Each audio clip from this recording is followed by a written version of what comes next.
traffic out of the way. It's between these two. They're even for the white flag lap. This race still very undecided. Bradley had the lift. Big run for McWhorter. This is going to be his chance. They're running out of time and they know it.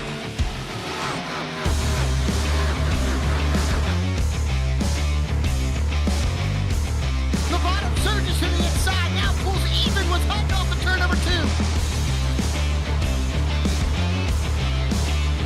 900 horsepower at their feet. That was a huge run for Bradley. He got back the advantage, but here comes a big dive. McWhorter might just try to run him out of room here. Oh, they put him in the wall. They're going to crash. They both crash. Here comes Ray Massey. Ray Massey's going to win it.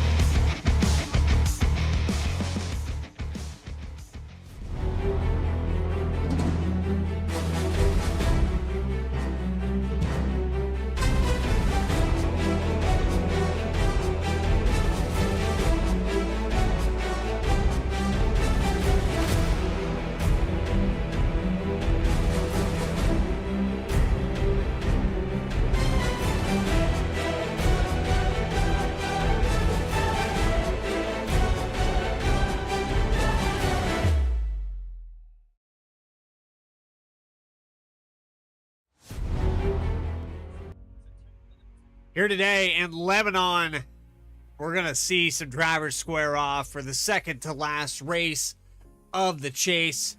It's been a long season, but here tonight, to put it all on the line, Joseph McWhorter has the lead, and the Saturday Night Racing League is going to be underway at the 1.33 mile oval Nashville Superspeedway.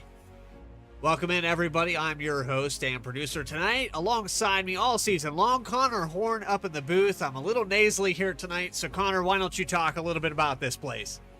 I'll talk a little bit about this place in one word, one sentence, really just a word to sum up this track position. I'll take it 2 words. That track position is what really makes this racetrack as tough as it is. It's hard to pass here. Someone can just hang on your door and you're not going to be able to pass them. This track opened about 23 years ago, just over 23 years ago. It's tough as ever. Back on the schedule for NASCAR.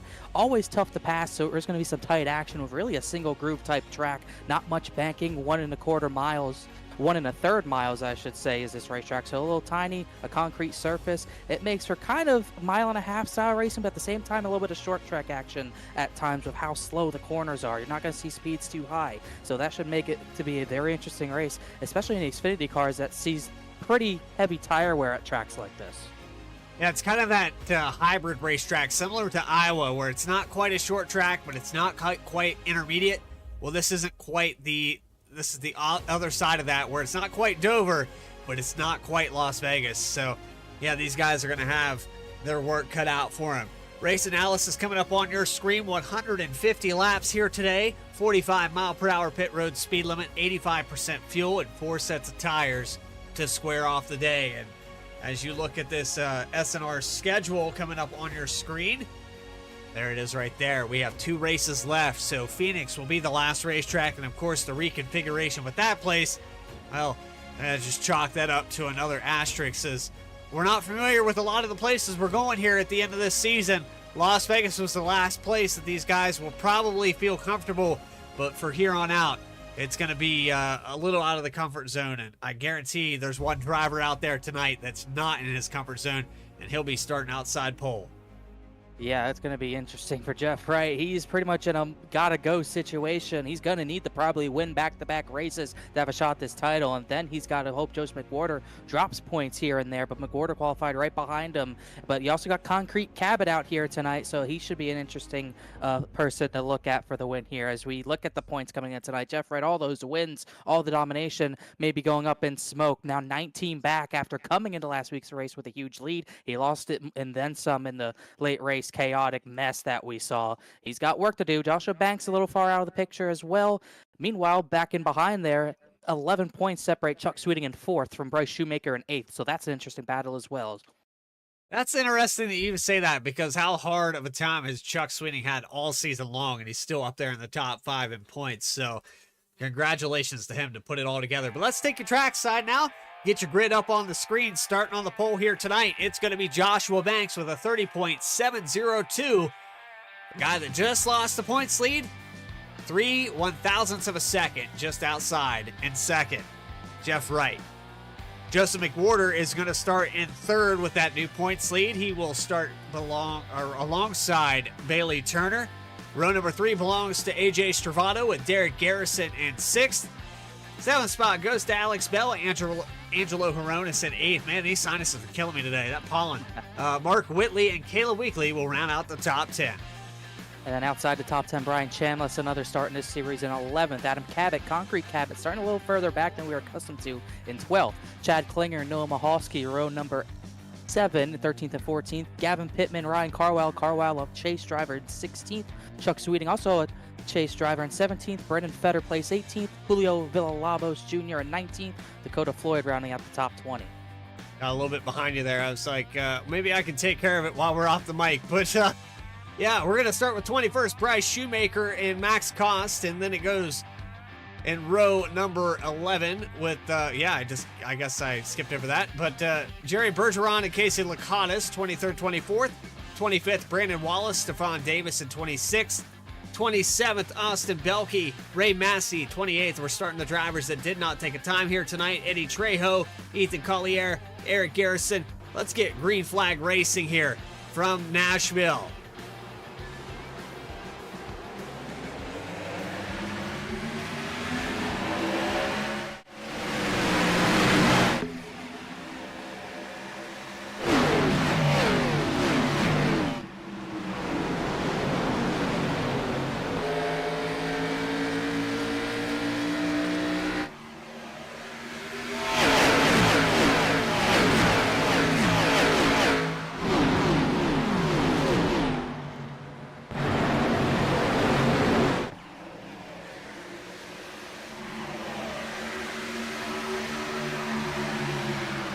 Well, leading lap number 1 will be Jeff Wright in the 48. Took it over on the outside from Joshua Banks. Banks going to fight back. Bailey Turner to the outside of points leader Joseph McWhorter. And really loose off a 2.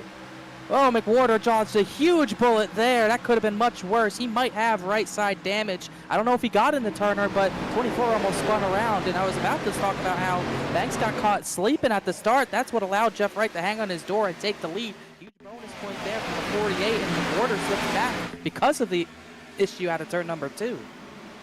Let's look at this from the blimp camera. The 24 is going to get really loose here. Maybe net code?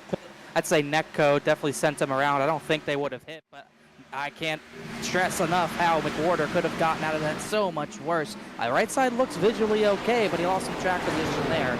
The 48 leads. Banks and him got a little bit further away than the rest of the field. Saw a lot of drivers really wash up in turn 1, lap 1, which is a product of this track. If you send into the corner too hard, not knowing what to expect, you're going to have everyone way up the track. That seemed to be the case on lap number 1, but everyone got through smooth for the most part. Back here on the racetrack, Mark Whitley, who wasn't here last week, is going to be outside Concrete Cabot. If there was a place that the 17 car should do well here tonight, as he's back in 10th position. It's going to be a tough day, though, for a lot of these drivers. If you're going to try to pass, it's almost going to have to come from somebody making a huge mistake. Probably what we're going to have to see here. A lot of drivers having to be right on the number as far as just having good car control and keeping it on the yellow line. Yellow line is your best friend here more than almost any other track we go to on this schedule. Any higher than that, the tires are going to be really hurt because of it. That's why you see everyone really trying to pound the bottom line, pound the yellow line, and pinching people down. Most other racetracks, you'll see drivers drive a little bit higher because they can get that run off the corner. It's just not really the case here. You don't get that much of a better run off the corner like you really see in real life here. You can see drivers run higher. Not the case on iRacing. You're really planted to the bottom line. So we'll see maybe a groove and a half to 2 groups working, and you'll see the drivers on the outside pinching hard all race long. Progressive banking is really what sets up for that. This track has none of it. And for these guys to go side by side, the bottom really is the best way around. But if you can't run that exit, as you see with the 24 Bailey Turner just now, he had to let the 73 by because that exit on turn 4, it gets pretty tight. McWhorter actually made that work around the outside. I think it's going to be hard to make passes today, but I think it's going to be easier to do them on the high side because everyone's going to be trying to wrap bottom as McWhorter gets way sideways. Everyone's going to be wrapping the bottom, being very cautious on corner exit to keep the tires on. And McWhorter took advantage of that, went to the right rear of Bailey Turner into turn number 1 a few laps ago, and he was able to get enough positioning on him to pinch him down in the middle of the corner to get that pass done. Now Turner, after that slide, is going to try to get back in front by running that bottom line that McWhorter used. So these guys are going to duke it out. Lap number 8 underway. Jeff Wright has led every single one, peaking 3 wide there out of 2. That's the 7 of Derek Garrison. He's going to take a position away and get to the top 5 as he goes into turn 3. And I don't know how I sound right now, Connor, but I can feel it. It just feels like somebody has repeatedly punched me in the face tonight.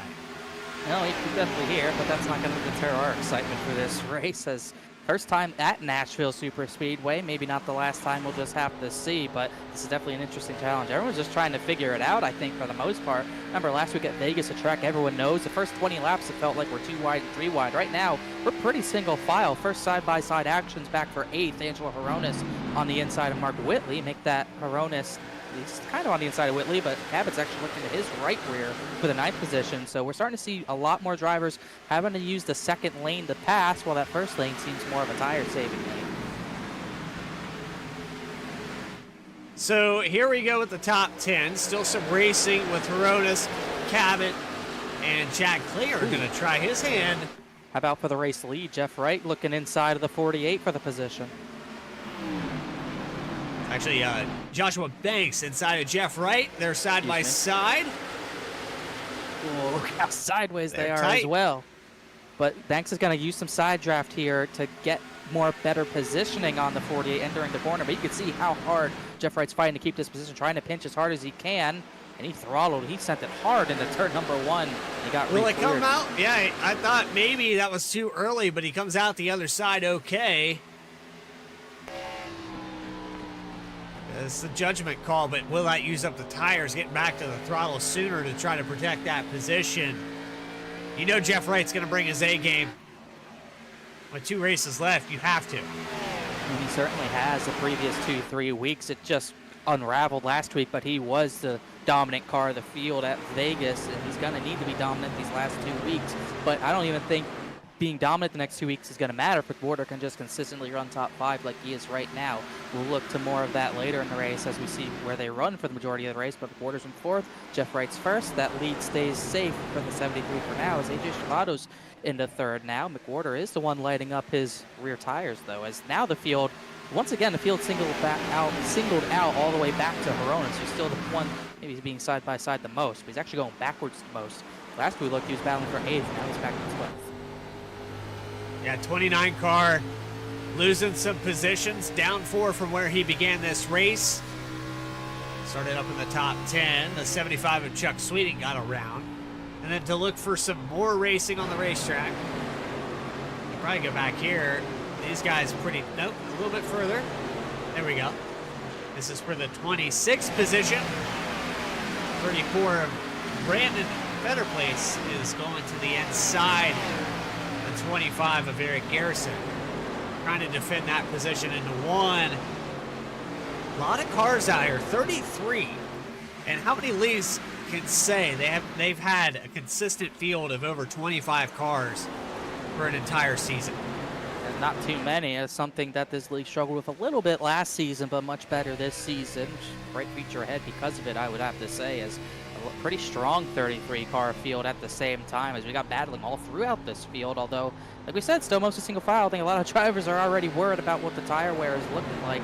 Looking at Jeff Wright's times, time-wise, the follow-up isn't too horrible. Only 0.8 of a second between Jeff Wright's fastest lap and his previous lap of a 31.803. So I don't think the follow-up is even as bad as we saw last week at Vegas, but I'm sure in the driver's seat it feels much, much worse as Cabot's looking to be inside of the 15 of Alex Bell. Bell might have tapped the wall, but he kept momentum off the corner. That's for the 8th position.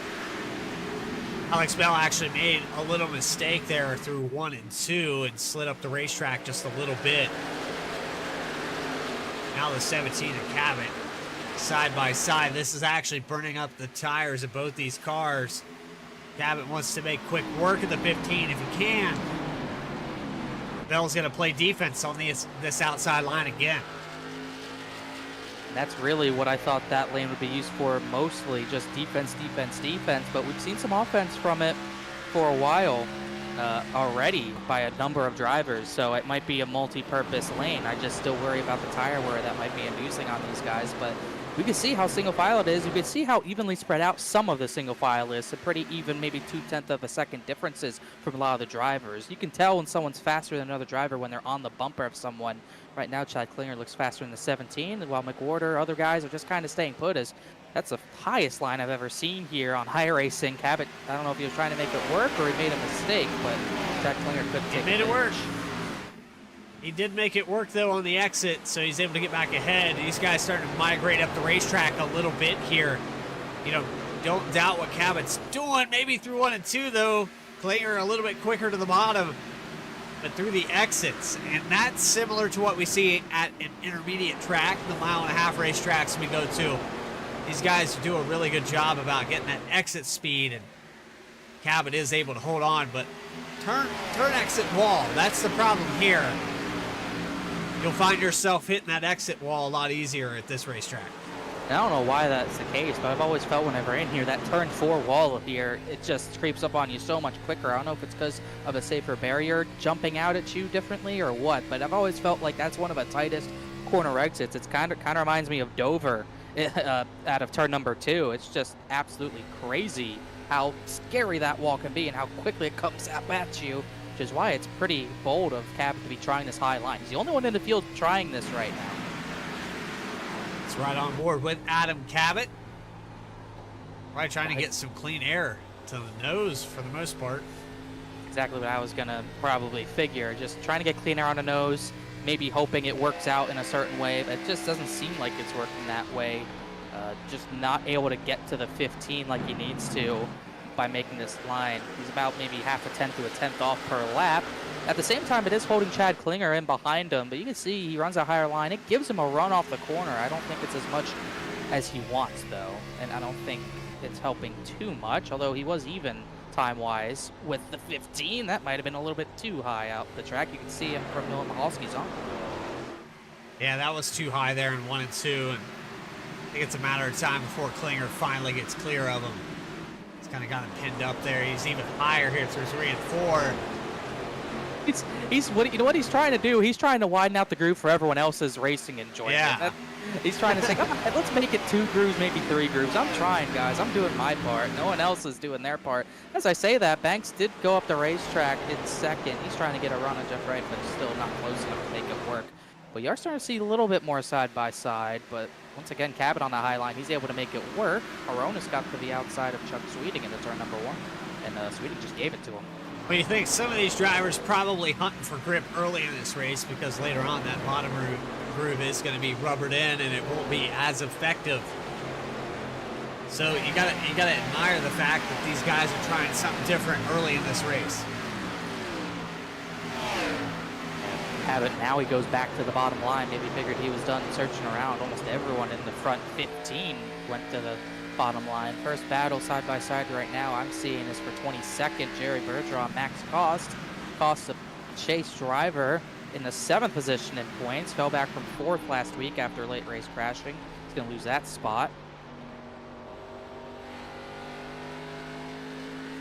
Trying to claw his way back up towards the top 20. He's down 1 spot. And 23rd right now, all over the back bumper in the V-Speed 63. Chuck Sweeting going to go by on the inside. Actually, no, Mihalski to the outside for this spot. This is for 12th. He's going to get clear of it. We saw Horonis fall back to 12th. He got back to 11th. Now we're seeing Chuck Sweeting at this point in the run starting to fade a little bit. That fall off has climbed up a little bit higher. Jeff Wright ran a 32.3 last time by. That is 1.3 seconds off the fastest lap, and everyone else is probably sharing the same fall off about a second to a half. So I don't think it's as severe as Vegas, but it's definitely there as we're about 1/7 through this race. Talk about that for math, but I don't know if we're going to see drivers make it to lap 50. We'll have to. I would be surprised if we made it that far, but I wouldn't be too far out of the question for some of these drivers, I'm sure. So through your top 5, it's Wright, Banks, Stravato, McWhorter, and Turner. Then you have Mark Whitley, Derek Garrison, Alex Bell, Adam Cabot, and Chad Klinger for the top 10.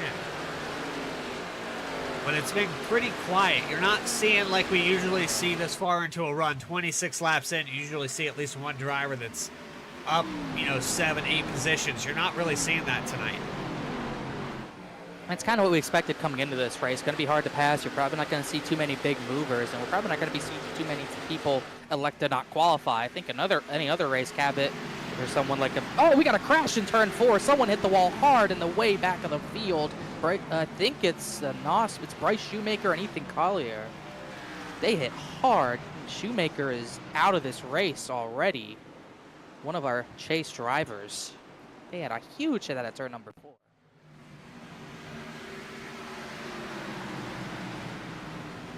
Collier and Shoemaker side by side on the V-Speed Instant Replay. Collier just missed the bottom. And they were hooked together, and they finally nailed that outside wall.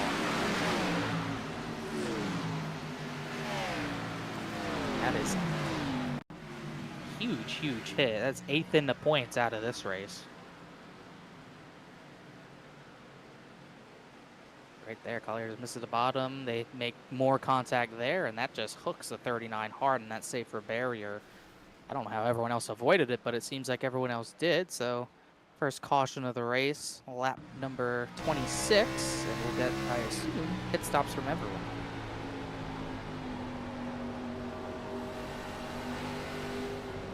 Right there, bam. I don't even know if Collier felt the 43 get in to the door there, but it sent the car up the racetrack pretty easily, as we have our first round of pit stops here on lap 28. Probably won't see any strategy here, but I'm sure everyone's going to try to get a perfect pit here and the fastest pit stop possible, trying to get any track position they can, because it means a lot here from what we've seen. See if that number 1 pit stall can get Banks out ahead, because he lost the lead on the initial start. It's going to be tight here. Jeff Wright was the first one up on the jack. No, that 48's out easy. Then Banks second, then McWhorter, and I don't even know who got 4th. That's Turner. I think Turner. Stravato. I think so. Three-way Stravato. battle here between 45-23 and Ray Massey. Pit exit too. You got that access road you have to use on the pit exit, so be aware of that if we have any green flag pit stops happen today. Yeah, here on V-Speed, we've seen that pit road exit go wrong for a few drivers trying to race each other out. Seen that happen in real life too. I think Tyler Reddick, the inaugural Cup race here, he had a spin on exit. So 29, about to be 30 laps in. We'll go back green momentarily on lap 32. Jeff Wright resumes the lead. Your pole sitter, Josh Banks, just behind him.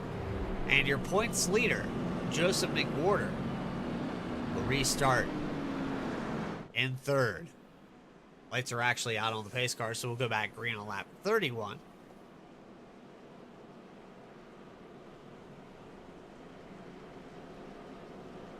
Bentley wrote it.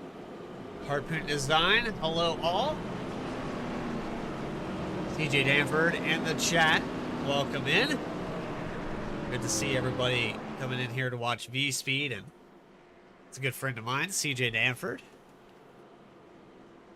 He's wanting to play some Farm Simulator later, so I'm sure we'll be on there. But for everybody that's been through all season long, what we thought was going to be the undisputed and just unmatched champion had a rough week last week, and now is 19 points out of the lead. But right now he's leading this race. He's led the most laps and has a good chance of recovery here at Nashville. The hill start on the outside of Joshua Banks, your pole sitter. The points leader just behind in that second row. Bailey Turner in 4th, and the 5th spot goes to AJ Stravato. For the second time today, green flag is back out, and we're back underway at Nashville Superspeedway.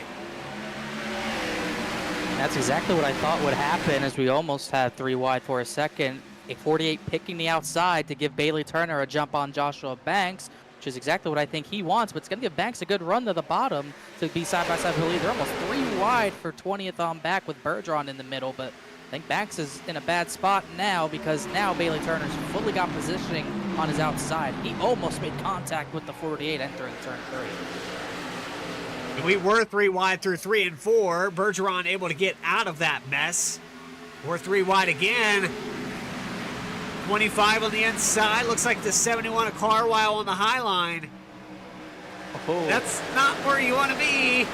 Oh, Bailey Turner at the same time got him into a rear bumper of Banks, but they kept it straight. I think that's Chambliss in the wall. These guys are in a dogfight in the back half of the field while the battle for second, but it turns into the battle for third. Turner couldn't get it. McWhorter's going to look for the third position now.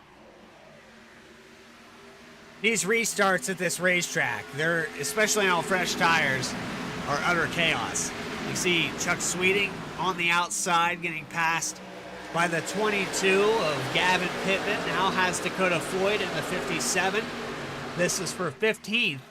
Caleb Weekly on the outside of Pittman, trying to get away that 12th spot, or 13th rather. It's tight back here from 10th on back.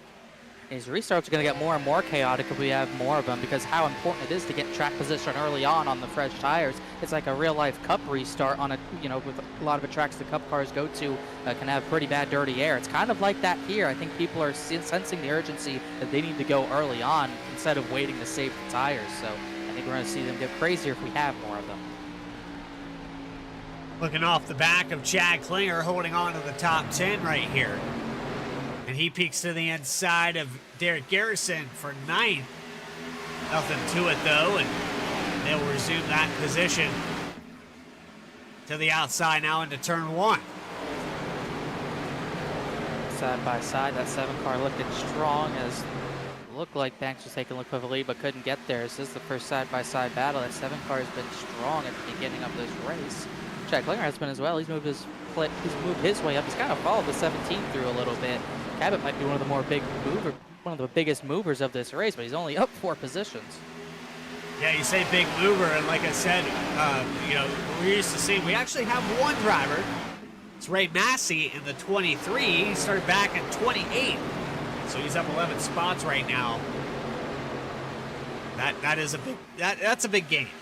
When it comes to this racetrack, that's about all you could hope for this early in the race. It's by far the biggest mover of the race. I don't think anyone else is even in double digits currently. So he's definitely done as much as he can, as he's going to try to go a little bit further up. He's now working on Chuck Sweeting, who's fallen back to 16th. He had started 17th, made it up to about 11th, but it's pretty much gone back to where he started, as already seeing these drivers get single filed out once again. Mahalski and Garrison are side by side for 10th, but Mahalski has that position. It's another one of our chase drivers, and he entered today a dead last in the chase standings as well. He's missed a few races in this chase run. So about 6 points behind Case Lakatos coming in tonight. Might be the only position that he can make up in the points. Yeah, Mahalski had a tough time last week. He actually got wrecked out of the race, so Las Vegas was not kind to the 03. Definitely looking for some better luck here, as that 35 still trying to work over the 48. Just nothing he can do, and I don't think he's willing to lay the bumper to him either, so just got to sit in line and hope for the 48 to make a mistake. I noticed about second or third lap on the restart, the 48 did hit the apron in turns 3 and 4, but it just wasn't enough for Banks to make any sort of run. Might be trying to help that car rotate a little bit. I mean, the right front's probably burned off of it within, 10 laps. It's tough here.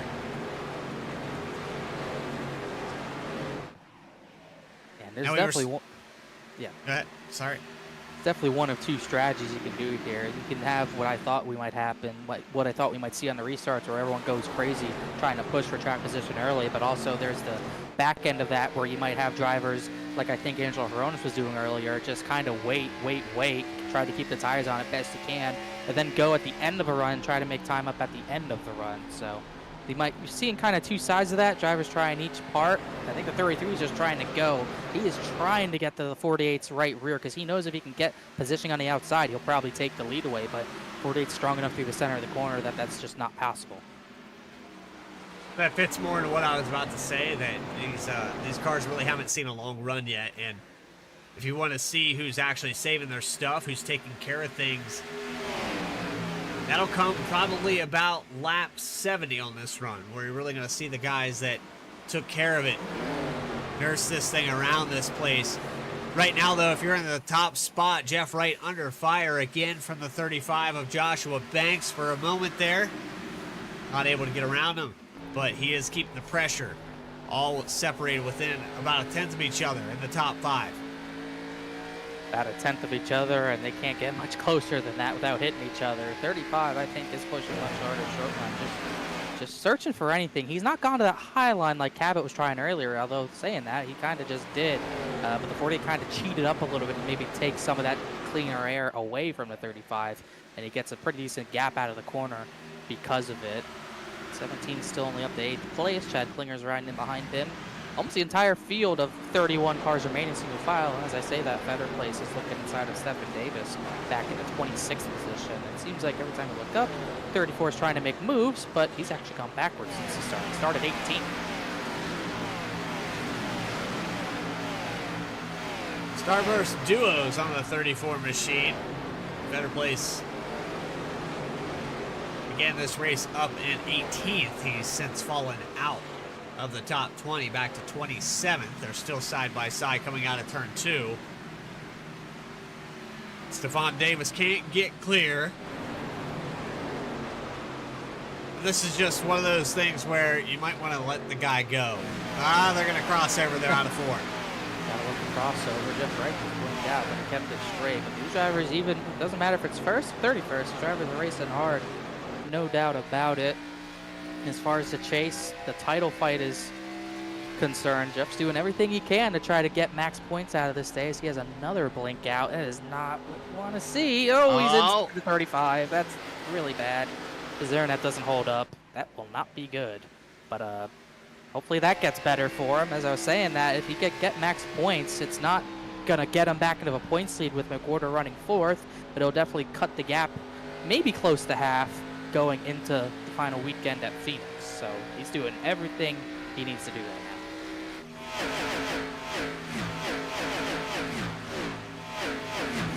45 laps about to be completed, and SNR really good about ticking them away. Through 3 and 4. Lap 46 about to be up on the board, and you know, this is kind of what we saw last week at Vegas, though. 105 laps led for Jeff Wright, and he still didn't finish in the top 20. Not a good day for him.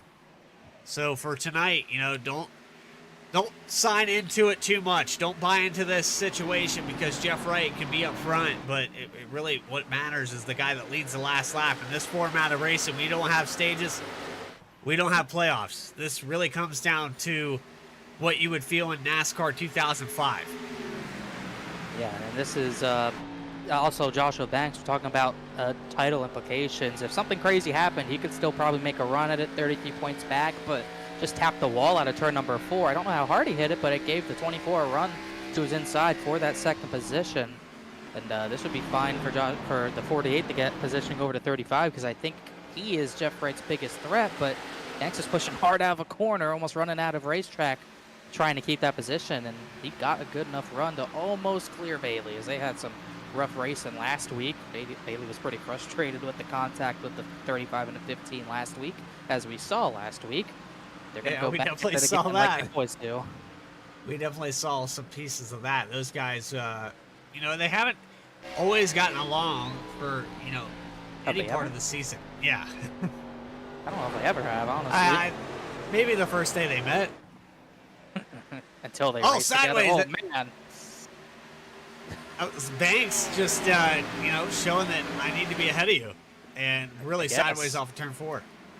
Yeah, really sideways. You can tell he's really cooking the tires a little bit, and that's probably going to hurt him on the back end. But what's really going to hurt him is the 24 being on his bumper in and out of the corner is going to get him way sideways. You see Bailey kind of swerving down the back straightaway 2 laps in a row. I think kind of just telling Joshua, hey, I'm faster. You don't let me by, we will hit a little bit. So I would not be surprised to see some more contact between these two and let McWhorter get closer. As we're seeing some more, this battle get closer.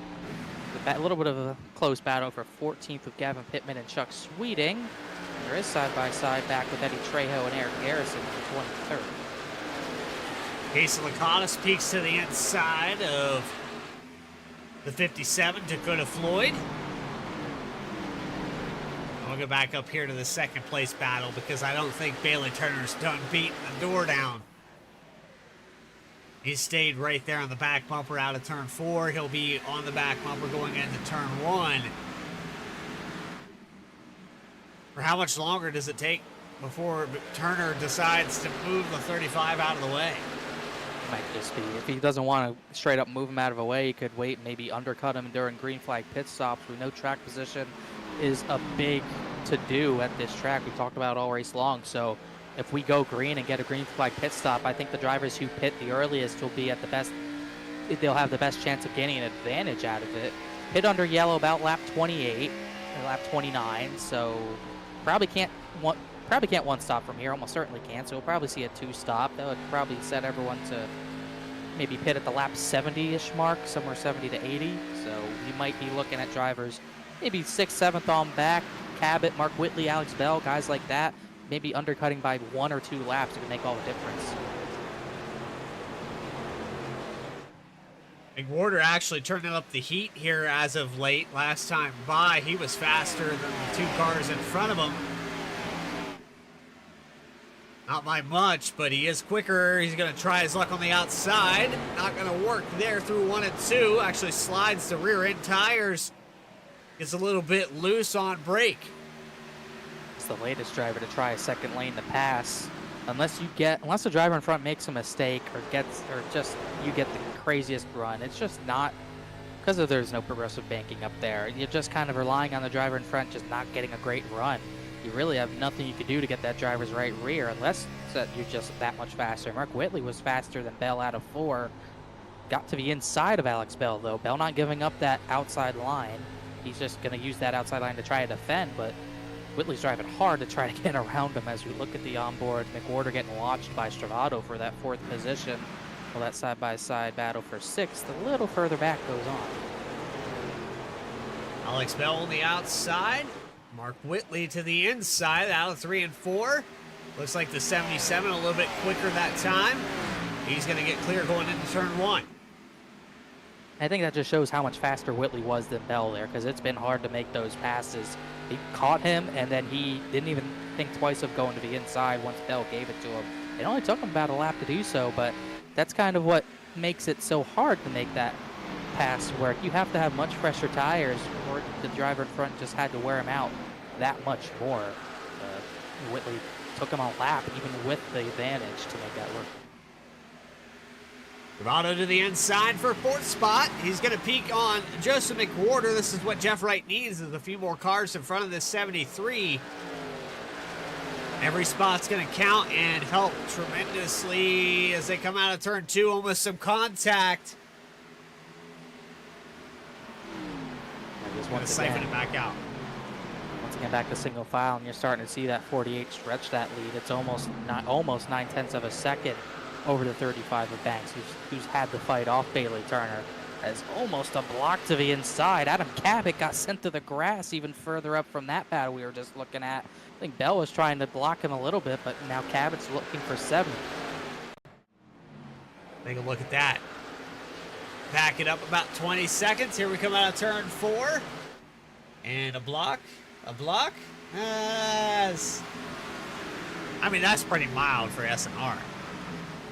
I don't think Cabot knew he had so little room as 15 got way sideways. Oh, we're back to a live shot. This is the... I wouldn't call that a block. That's just holding on for dear life. It was at a 4, and after that, I'm not sure, but Klinger still got to the inside of him. 15 has worn his stuff out, which is kind of confusing. Didn't seem like he was pushing as hard with the top 5, but he's clearly lost the right sides, and he is going backwards. Cabot got by, Whitley got by, now here comes the 09, and he's got another 3-4 cars lined up to try to get him, as they're still side by side for 4th. McWhorter is pinching the 33 big time. He knows these points matter, as they're almost touching for about the 10th position. Novohalski, the 29, Angelo Horonis on the outside, trying to take away that top 10 spot. We're starting to see the battles brew, though. The guys that maybe burned up their stuff a little earlier in this run are starting to make mistakes, and we'll go back up here to 4th as they're still side by side into turns 3 and 4. Yeah, this is the longest run of the race. We had a yellow just before this point in the race previously, so this is, I think, these drivers getting to that point when the tires are at probably the worst they've been. You're starting to see the differences of people who saved them pretty well and people who didn't save them pretty well. The 48 clearly saved them well, but I think a lot of that was keeping the clean air on the nose. I think had Banks gotten a better initial start, we could see the 35 pulling away right now, but he wasn't able to do it. And now Banks is paying for that missed initial start, second back in the 48. Well, you got guys like the 33, the 77, the 17 coming to the front, but you got the guys like the 73 and the 35 kind of fading a little bit as they almost doored for that 4th position. They're almost dooring for this position. 15 out of the top 10 completely. So just outside of the top 10, Novohalski actually gets up to 10th spot. The 7 of Derek Garrison, Alex Bell, 11th and 12th. Going to single file back out, but the battle continues for 4th as AJ Stravado is not able to get clear. He's really pushing the issue here with the 73. And this is a risky situation because you don't want to get put in the wall and lose a bunch of points to the 48 after you got a big break last week. I'd almost, if I was spotting him, I don't know if he has a spotter. I was about to say the same thing. I don't want to, how hard you have to pinch here to keep that position. I wouldn't even bother. I'd say, hey, let him go. We can get him back. Or you just get him back with a crossover. Oh, 33 is going to block it. 73 is going to go back to his outside. They're going to battle hard. Do not want to get yourself caught up in rivalries outside of your title battle. It's probably the worst thing you can do is get other people mad. So I think smart on his part to kind of lift out of that a little bit. Yeah, you got to look at the big picture. And sometimes when you're at a racetrack, looking at the big picture when it's 1.3 miles to get around this place, still got about, 1,000 left to go in the season. And you just got to dial it back a little bit. Right now, Jeff Wright, if he led, max points is 48 points. I think the way Joe McWhorter is running right now, he'd get 39 points. So that would be a 9-point swing. If it finished how it's running right now, that would be the title lead cut down to, I believe, 10. So this is still fine for McWhorter. Top 5s, if he just gets top 5s throughout the rest of the season, this tonight and at Phoenix, that's all he needs. But he's got to make sure to maintain that because Mark Whitley, Adam Cabot, they're a little faster than him right now as well, and kind of saw some right again. And here comes the 33. He's charged through the field. It almost looked like he had right front damage there, but it's not hurting him too much. Then here comes another crossover. I think Turner's going to back out of that one though. Well done here by AJ Stravado. He is now up 2 spots for the 5th place starting position. Bailey Turner back to where he began this race. And then Joseph McWhorter down 2. Big moves here by Chad Klinger and Adam Cabot as they work through the field. 5 positions gained for both the 17 and the 09. Thought I heard on the radio the 24 said he was pitting. Yes, he is. That's lap 65. That seems early to me, but Bailey Turner's going to get the cycle started. 35 went with him. Yeah. I didn't expect that either. This is only 35 laps after the restart. That's almost closer to a 3-stop than a 2-stop. But like we said, track position is very important. It is possible that they're just trying to get that on the back end of this cycle. So we'll see how this works out. This gives the 48 a 2-second lead over Ranger Bailey Stravado. Turner slides through a little bit there. That's going to lose him some time. Yeah, that's not what you want. Now Mark Whitley's pitting from the 4th position. I'm starting to think that maybe the fuel doesn't allow for a 2-stop. Because I'm just shocked how early everyone's pitting. Here comes Max Cost as well in the back, 25th. This is risky to pit this early because these drivers do go a lap down at a track like this by a decent bit. So you gotta hope it works out for them and it cycles through. Yeah, it has to cycle through if you pit this early. And you're probably going to see Jeff Wright, AJ Stravado, some of these guys stay out for at least another 5 to 10 laps. Here comes Mahalski, Caleb Weekly, Ryan Carwile, 2 playoff drivers there. Make it 3, actually. Another crop. So that's about a third of the field, close to it, that have already come down. A lot of green spoilers down pit road here. Went back to green at lap 30, so logic dictates if you pit at 70 and 110, you could probably make it on 2 stops. I would think this is stretching it, but you just still got so much time to go to see how this plays out. It's like another, that's not a green banner, it's just a green car. Dakota Floyd from 10th just pit. Only won that lap to come down. Jeff Wright is so much faster than everyone else who's still on the track. He's opened that gap 2.2 seconds to Stravado. Of course, Stravado probably going to pick to pit with the 48 car since he's clawed his way up through here, but I don't know. Time will tell. I think right now I'm going to do whatever Jeff Wright's doing. Going to take lap 70 here. Not too many other drivers are coming down. It's just still a slow trickle. Austin Belkey, Mark McFadden, and one other car, Ray Massey, from 11th pits. Heard over the radio, Alex Bell is going to be the next driver to come down. He's in 8th currently. Sounds like Stravado is going to be coming down as well. So this is pretty much the strategy for these guys, and I think I kind of overestimated how much fuel these drivers would have as now even the race leader Jeff Wright comes in. But with the 24 and 35, the time they pit, it seems like that's all on strategy. And them just trying to get the track position. I don't know, Chuck Sweden might have hit the wall there, or Bell might have hit a little late to his liking. That was close.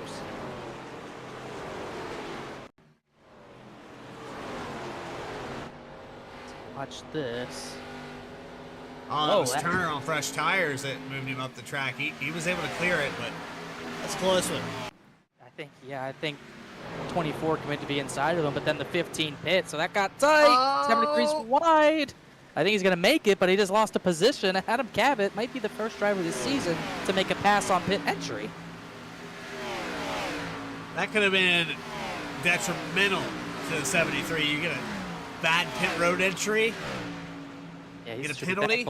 He should be thankful that Cabot made his pit entry. It didn't hit him, because that could have been so much worse. Make your pit stall, he's going to do that. I was about to note that Cabot really gained on the 73, so Cabot was very good long run as here comes the 29 down the pit road from second. If he can just have another clean long run here for the 17, he could be a threat. Against Coronas, Fat back down pit road, he had a penalty or something to miss on the 5, but 17 and 73 are out of pit road away. So the 09 of Chad Klinger is your leader now. After this all cycles out. Still waiting on Klinger, Chambliss, Sweeting, Lakatos, Fetter plays for the Labos. Really about the top 10 or so, top 8 or so, still yet to pit.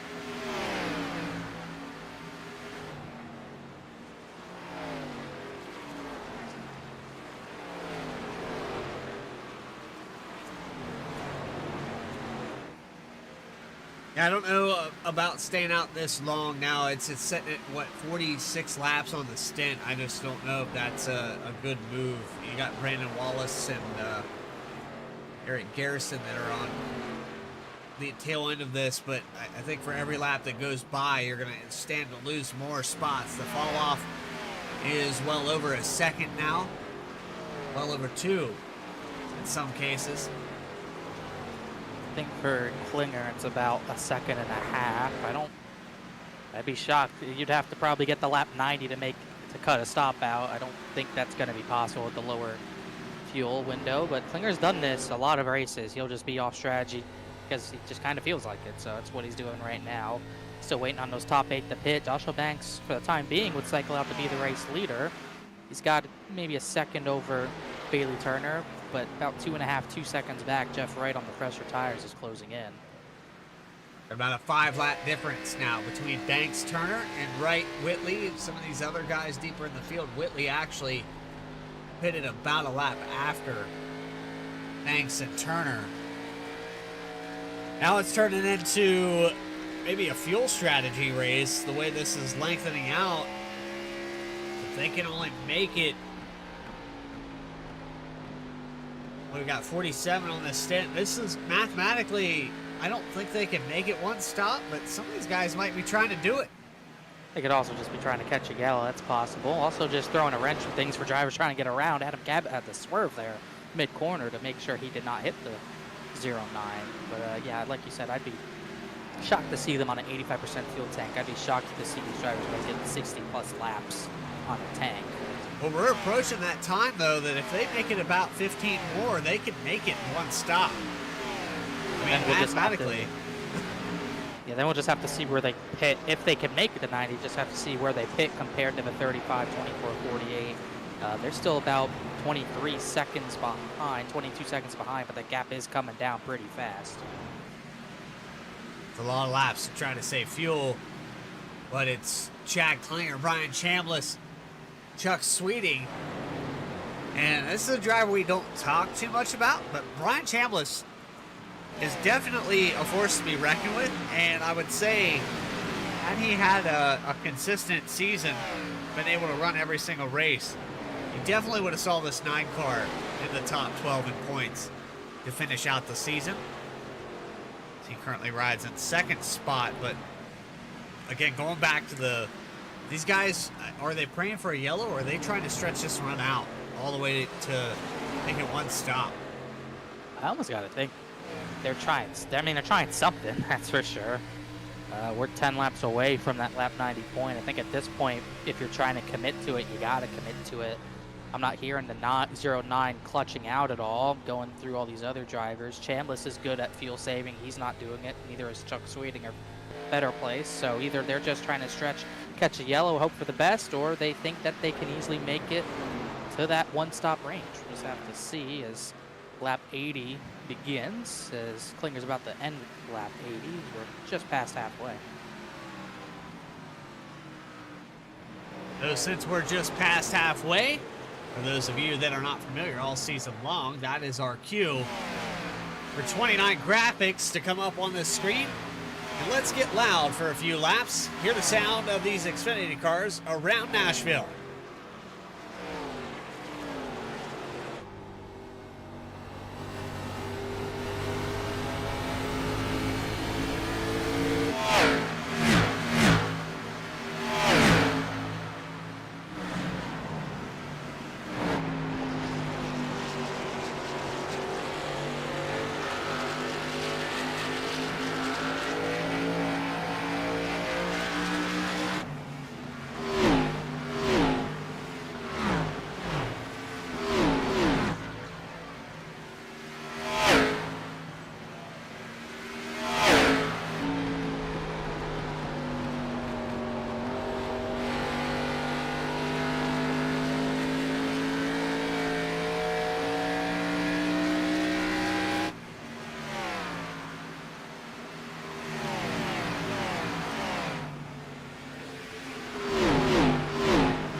Chad Klinger remains your leader, and the more that this run goes on, the more I'm starting to believe that these guys can make it.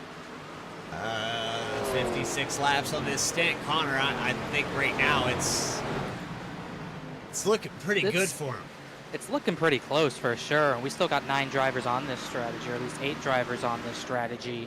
99 still out there, but he's fallen behind the drivers who had already pit. Speaking of the drivers who already pit, Jeff Wright, maybe a lap or so ago, just got by Joshua Banks, so he would still cycle out to be the race leader as he chased down to 35. But these drivers, the 35 and 24, they undercut by so much, but they still have a good gap over guys like Stravato, Whitley, Cabot. So this is not too bad for these drivers, for sure, no doubt about it. Eric Garrison, 25, just pit, so he's one of the first drivers to crack on this potential one-stop strategy. As there's still about, 09 still got about maybe 15 seconds on Jeff Wright. As I say that, it looks like he's coming down to pit, lap number 86. That's not going to cut it. It will not cut it. Chuck Sweeting will still go, so still got a few at least one driver in the fight, so Sweeting takes the lead for the moment. Lakatos is going to pit, Villalobos is going to pit. So a number of drivers only able to make it maybe about 55, 56 laps. Yeah, this will put us at about 63 to go, and Chuck Sweeting, yeah, it's just not. If he can stretch it 2 more laps, I will believe in it. Yeah, it looks like it's coming down. He needs to go 3 or 4 more laps. Yeah, he's coming down to pit, so I'd be shocked to see this work out for these guys. They'll probably stay out long the next run again and just hope to cycle out, maybe catch a yellow. That's about their only hope. So after all that drama, doesn't seem like one stop's viable. Once again, the ever-predictable Jeff Wright is back into the lead. Right at the line, I think he got that lap led. Chuck Sweeting did not get it. By 1 second. Oh, Sweeting's got one. It gave him one. He got one the lap before. Okay. Yes, that time the 48 led. So it's Wright, Banks, Turner, Stravato, and now Whitley's in the 5th position. Cabot's up to 6th. That was not a good pit sequence for McWhorter. He's back to 7th, so I think it's looking like the 48's going to lead the most laps like he did last week. And if he was to go on to win, I think that would be about 11 points gained on the 73 unofficially. So would definitely make it a competition. 105 was the amount that Jeff Wright led last week. It didn't matter. It didn't matter. He was cruising until he wasn't. We had that late caution with about 9 to go, and it just set in place a whole slew of things, and we could unpack it all. But go, if you haven't, go check that out. Previous broadcast there in Las Vegas, Saturday Night Racing League, race number 18. Here we are side by side with McWhorter. He's got some cars on fresher tires going by.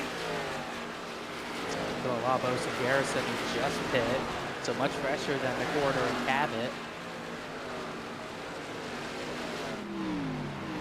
But this is really spread out the field, where we got cars all around the racetrack now, almost like, sort of like a conveyor belt. There's maybe a gap between Dakota Floyd and Eddie Trejo for 16th, but plenty of drivers, especially on this run and after the green flag cycles out. There's going to be a lot of drivers at risk of going a lap down.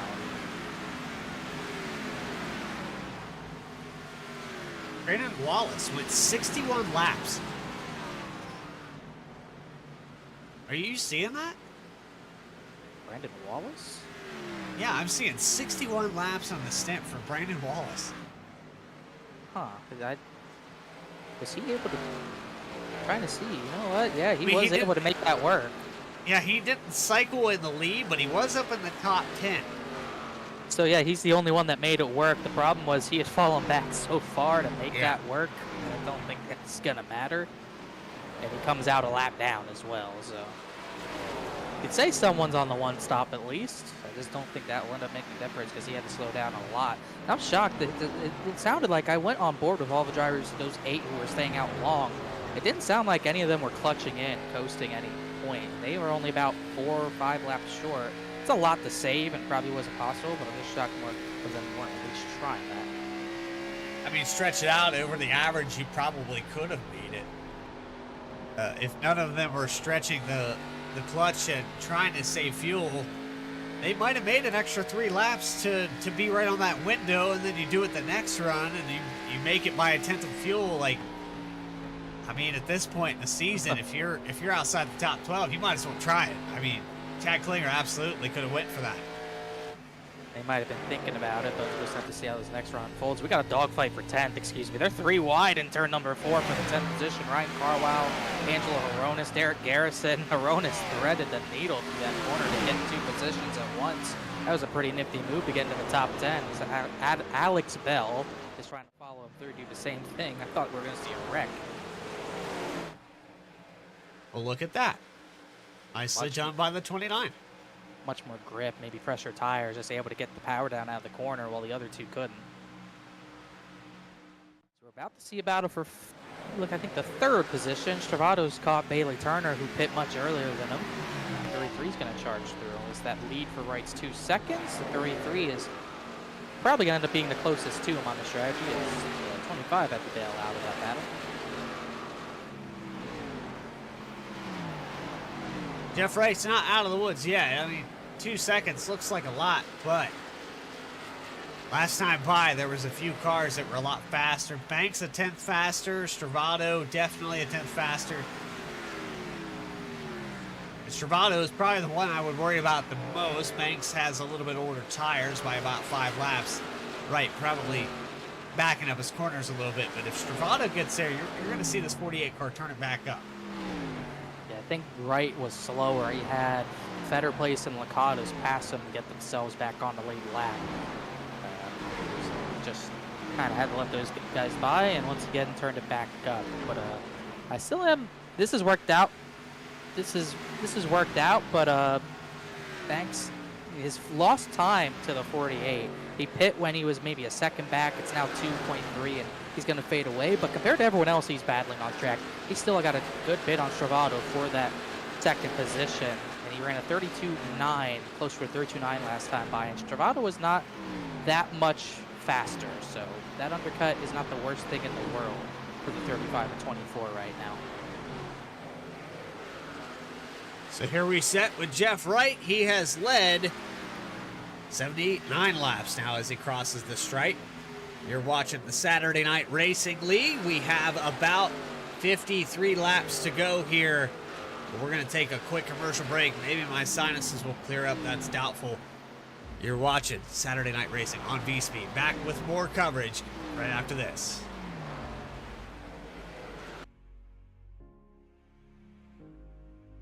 Drivers, start your printers. To keep pace with the ever-changing landscape of marketing and advertising, let Clark Print Shop help you spot the trends and keep you in front of the pack with all your color printing needs. From business cards to invitations, menus to mugs, we can print anything you need on paper or your choice of over 3,000 promotional items. Visit www.clarkprintshop.com to browse our online catalog and place your order today, or call us at 276-889-3426. For a limited time, use the code iRacing for 23% off your first purchase. The staff at Clark Print Shop looks forward to handling all your color printing needs. In the heartland of our country, something magical is happening. At Walkin' and Rollin' Costumes, we know the power of community, of hands coming together to create wonders. These costumes are symbols of love, compassion, and inclusion. Your hands can craft dreams. Join us at Walkin' and Rollin' Costumes build events and be a part of something extraordinary.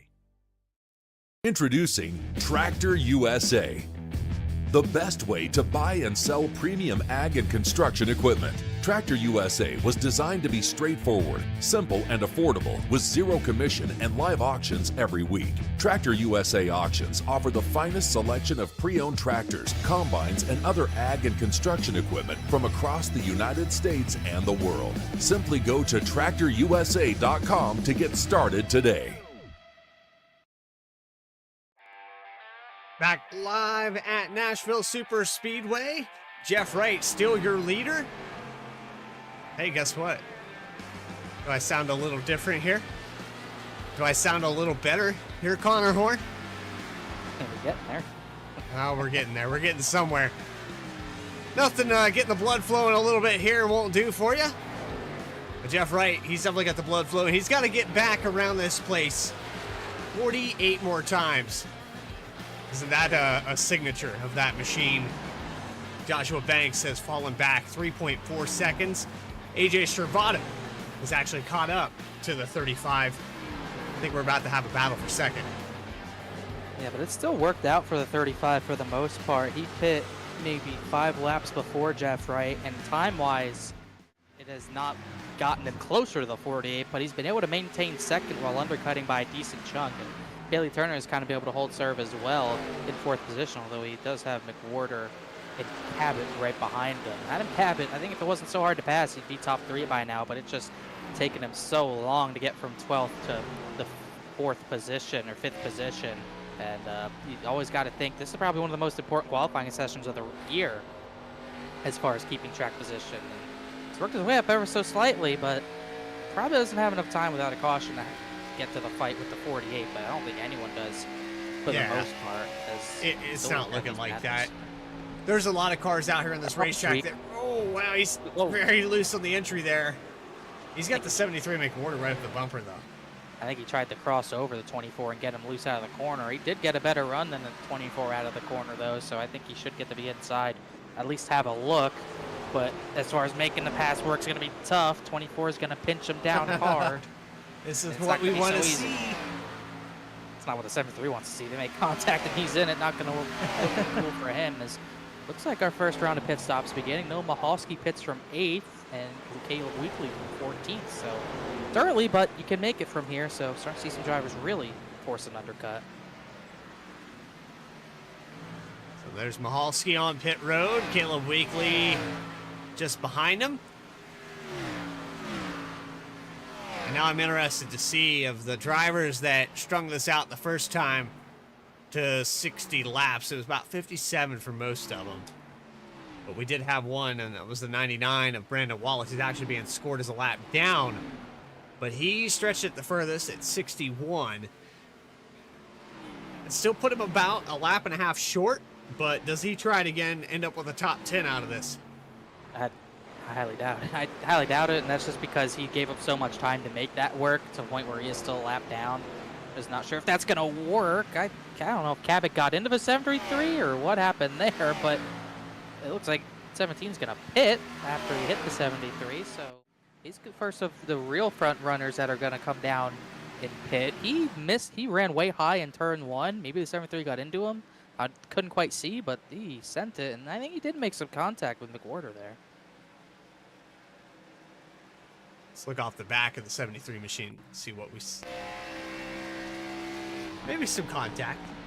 Maybe a little touch here. Yeah, it was a touch. Got more. Max Costa's in. Looks like AJ Stravato from 3rd is in. Massey's going to follow him down a little later, so definitely starting the round of final stops here.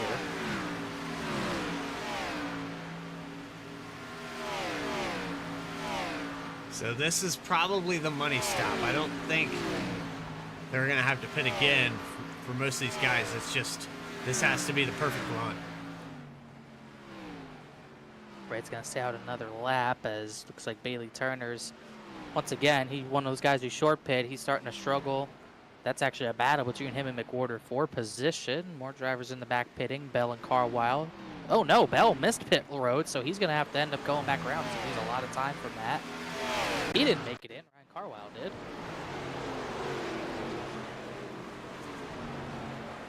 Yeah, that's too much speed. Couldn't get it turned in. Pretty easy to do here. I think because Carwile actually was up behind him there, it might have threw him a little bit deeper in than he wanted to go. Unfortunate. Now he's going to come around this time and try to hit pit road. Never a good feeling as a driver. 29 was in the grass trying to pit. 24 kind of seemed like a late commit from him as well, but Turner Horonis. Now Alex Bell's finally in as he blinks out at the same time. Jerry Bergeron as well, and Joshua Banks 4 seconds back, was still running second when this cycle started. Jeff Wright can wait as long as he wants to make this pit stop, get the freshest tires possible, and he could still probably easily come out of pit road in the lead as long as he plays it right. So less than 40 to go. Lap 112 underway. 35 of Joshua Banks last time by. About a tenth slower than Jeff Wright. A little bit slower than Joseph McWhorter, but I want to go back to what you were saying earlier. McWhorter kind of got pinned there. He did not get through that last cycle very well, and he ended up back in the 8th, 7th, 8th position. He's going to have to do better this time around. Get deeper into this field, that's more points that Jeff Wright's going to make up. And 1, 2, 3, 4, when you get to it and it becomes 8, 9, 10 points, that can make a big difference going into next week. Thankfully for him, he at least has that 19-point lead to play with, but you can't give it all up now, or else it's going to be rough in Phoenix if you give up even more and don't show up there with speed. Jeff Wright clearly showed up with speed to dominate, just like he did the previous week. He's just hoping it all works out this week, but you don't want to let that gap come down to mid-single digits, or else it's going to be tough. In fairness to McWhorter, he got up to about 6th before they start cycling out. This final run's going to be pretty important as far as maximizing his race, as he's still out there as Cabot and Travato go by. Cabot actually jumped Travato in the pits. So 17 had a good sequence. He might get a top 3 out of this day after all. We're still waiting on a lot of drivers to pit. A lot more drivers taking it longer than the previous run, as Jeff Wright was one of those. He is finally going to come down the pit. Joshua Banks is still out there, even though he probably pit the earliest out of anyone. McWhorter just pretty much following his rival down. Do what you got to do. I mean, that's what I would have done from the start, personally, is whatever Jeff Wright did, I would do right behind, because that's the fastest car on the racetrack, and kind of got to follow suit with their line and what they're doing to get around this place. He hung with them in the first 20 or so laps, but since then, it's been kind of the Jeff Wright show. Again, going back to last week, this doesn't mean anything, folks. If you're out there watching right now, we saw this just 7 days ago, where Jeff Wright was pulling away from the field. A late race caution came out. Jeff Wright didn't have a good restart, got set to the outside. He fell back into the about 10th position, got wrecked on the outside line, and it was pretty much over from there. I don't know what was going on, but they went 3 wide around Derek Garrison, and they are 3 wide in turn 1. Trying to use the ball in there. Ray Massey and Dakota Floyd, I think, were working around Keith Shoemaker, and they almost crashed because of it. And that's where Joseph McWhorter's having to rejoin, which, sure, if he saw what happened in turn 1, he would not want to see that, as once again, the guys who went long, some of the guys who went long are still out there. Chad Klinger is going to take over the race lead for the time being. And for the time being, Adam Cabot would cycle out to be the race leader. We'll see when Jeff Wright can get there. But I'd be worried about this Gaglev car bringing out a yellow, because there's a bunch of packed up drivers. And even though it looks like there's a lot of room to get around drivers, it really isn't. Chad Klinger in the 09, one of the drivers that stayed out the longest on that last stint, with about 8 others. He'll continue on here, 3 wide out of 3 and 4. A little contact with the 73. Out of there. Get out of there as quickly as you can. I'm shocked. Oh, contact again. Oh. Oh man, that one was Klinger.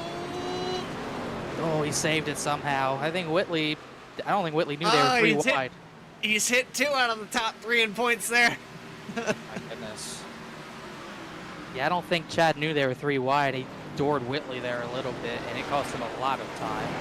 But I'm shocked Joseph McWhorter went for that move through the middle. He is not racing like he's got time on the line. But maybe that's kind of just his style. Some guys, you just got to get on the radio and tell them that, hey, run your race. You're good. Other guys, you just let them go. Let them do their thing. Don't talk about it, because it'll mess with your head. If you tell a guy he's going to win the race, watch him go out there and lose it. So, I mean, that's just, some people are head cases, you know? I get that way. Yeah, it's pretty wild for sure. I feel like we almost had a yellow. Pace Licata smoking tires coming into pit entry, and he almost going to a full stop, because he pretty much missed it like Alex Bell did, but he just almost gave a full stop to make it into pit entry. He was not going around by the lap, so it worked out for him at least, and worked out for everyone else, hoping for it to go green. So this is a battle for what would eventually be about the 7th or 8th position. I think this would cycle up to be 7th between Joshua Banks and Mark Whitley. And even further up than that is Joseph McWhorter, who just passed Caleb Weekly. That would cycle out to be a position. Caleb Wakely, 14 laps on this stint. Gonna hit the short pit button a lot sooner than the rest of the guys around him. So 35 of Joshua Banks going to be the next one with much fresher tires. We got a 10-lap difference here out of 2. He will go into 3 and 4 on the bottom. Jeff Wright gets around one of the league sponsors in 29 Graphics. It's Julio Villalobos in the 45 machine. He has Casey Lacatas going by. Oh man, what a rocket ship these fresh tires make these cars. I'll say. At this point, you got all these guys who hadn't pit, and really it's down to 3. Villalobos is there too, but he is already behind the leaders. These 3 just kind of hoping for that yellow. Probably in the next 10-15 laps, they'll probably stretch this out. Klinger, Sweeting, Fetter Place will stretch this out as far as the fuel can go, because they know it's just not going to work out as far as getting a decent finish out of the day. So they'll hope for some more drama because we had it last week. They're going to hope for it this week. What do you think? As far as they can go, Chuck Sweeting's clutching. I feel like he should have been clutching at First the run? beginning. The first run, he came Yeah. up 4 laps short of that halfway. If he's clutching now, I don't know if it's going to do any good, especially since Adam Cabot is already 6 seconds behind. Yeah. Maybe you could save yourself a finish from doing it if you can do it, save that much fuel, but certainly won't end up being a victory. And it won't save you a set of tires that will matter either, because I'm sure these drivers right now have used 3 sets for the most. I think everyone's used 3 sets, and everyone else still has a 4th extra set on the pit stops as well, in case we need to come down under a yellow. So just hope for the track position to go their way, I suppose. Right on board with Chad Klinger, see what he's doing behind the scenes. No clutch pedal here for the 09. Kind of shows in the sheet. He's got a. That's kind of why. I assume that's why he's got a 10.5-second lead over Chuck Sweeting. Sweeting's actually trying to make this work. Chad Klinger, I don't think he has a care in the world about it.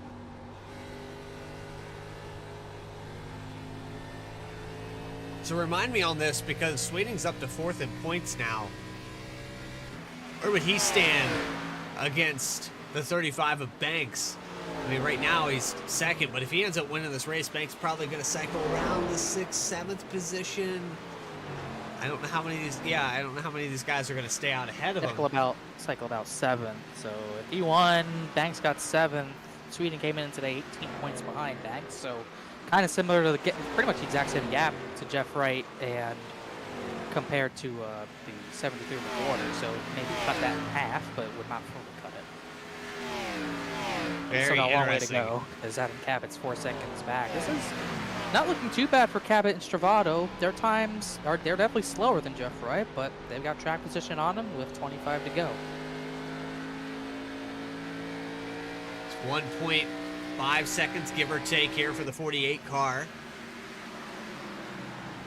You know that they're going to put up a fight. Ace of Lacatas on the back bumper. Lacatas trying to get a lap back. Fetter Place comes in. He was 3rd. Mahalski, Banks, McWhorter, they're battling for what would cycle out to be about 6th or 7th. Even a gaggle behind with Carlisle and Villalobos. They're about 4 wide in turn 3. That's what happens when you have all sorts of strategies. You got clumps of cars around the racetrack and then so much time between cars at the same time. McWhorter got all those positions, so as it cycles out, he would be 5th, which is pretty huge. Before this sequence started, he was 6th, so he could hold a top 5. That would be big. Are on the wall just now out of 2, actually. That was the 57 of Dakota Floyd, and we'll go to Jeff Wright. Gonna get Stravato here, and he might not take him long to get Cabot, but I wouldn't be surprised to see Cabot fight as hard as he can. He's worked hard to even get to this position, starting 12th. It's been a dogfight to get into the top 5 even, so we'll see how long he can last in front of the low Chevy. Just seeing how much ground they're making up on Chuck Sweeting. Even if he does make it to the end of this race, it's going to be a top 5 at best. Cabot got loose off the corner. Jeff Wright got a big run out of 4. Hard's he gonna pinch? No. Not much. That's your answer. Not much.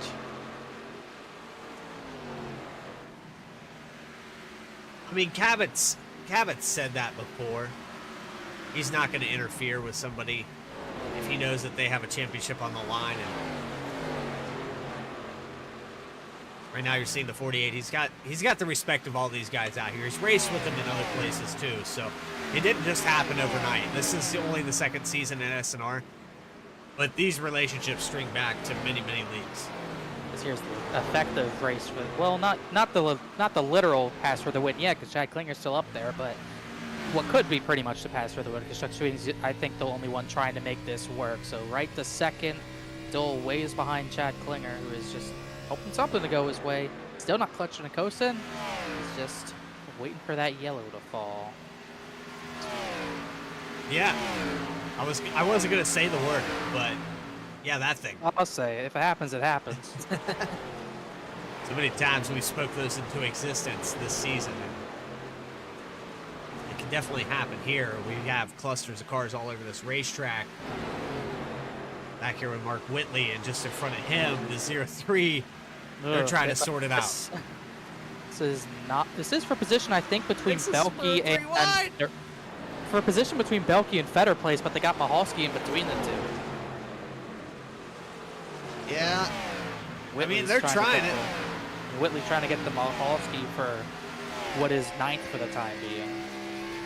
He's kind of been quiet today. Thought he might surge through the field, but he couldn't even. He kind of got the 6th and could never get much closer.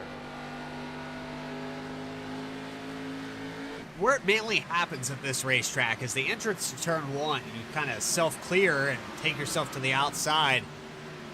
Sometimes it doesn't always work out. You end up in the door of another car. And see right here off the exit of 4. So another place as you see Whitley slides up the track just a little bit, not able to clear the 03 of Mahalski. There's a car on this racetrack that's a complete pain to pass. It's definitely Noah Mahalski on the outside. He's going to fight again. Maybe a crossover no run there for the 03, and he'll fall back to 10. Mahalski pit lap 105, Whitley pit lap 112, so a pretty big tire difference. Couldn't defend much there. Whitley up the track. Eric Garrison kind of holding them up a little bit. Will give way once the 77 gets there. Chuck Sweeney's going to fall back to 6th spot now as the 24 Bailey Turner goes by. This here comes Chad Klinger, finally pitting with about 16 laps to go, coming to 16 to go, and that will finally hand over the lead to Jeff Wright, who is already up 2 seconds on the 17 of Adam Cabot. And that might not be even Adam Cabot. Here comes Stravato. That's his first second now. There's a car I was worried about, somebody that would snag this away from Jeff Wright, but I think it's too little too late. And if he doesn't make quick work of Cabot, it's pretty much over with. Tires are not much fresher, if they're fresher at all. He pit 108, Jeff Wright pit 114. So he does not have tire to fight with Cabot. But he will. Cabot and him are pretty much on even tires. Yeah, they're going to continue to fight for this second spot side by side across the stripe. 15 laps to go now. Jeff Wright. I mean, he did what he should have done at Vegas. That's what he's doing right now. Well, he did what he did do at Vegas. Yes, he did what he did do at Vegas. He's done nothing different. We still have 15 laps left in this race. We signed it off that the 48 was winning last week, and he got put into a situation. So here, this can make up for that tremendously.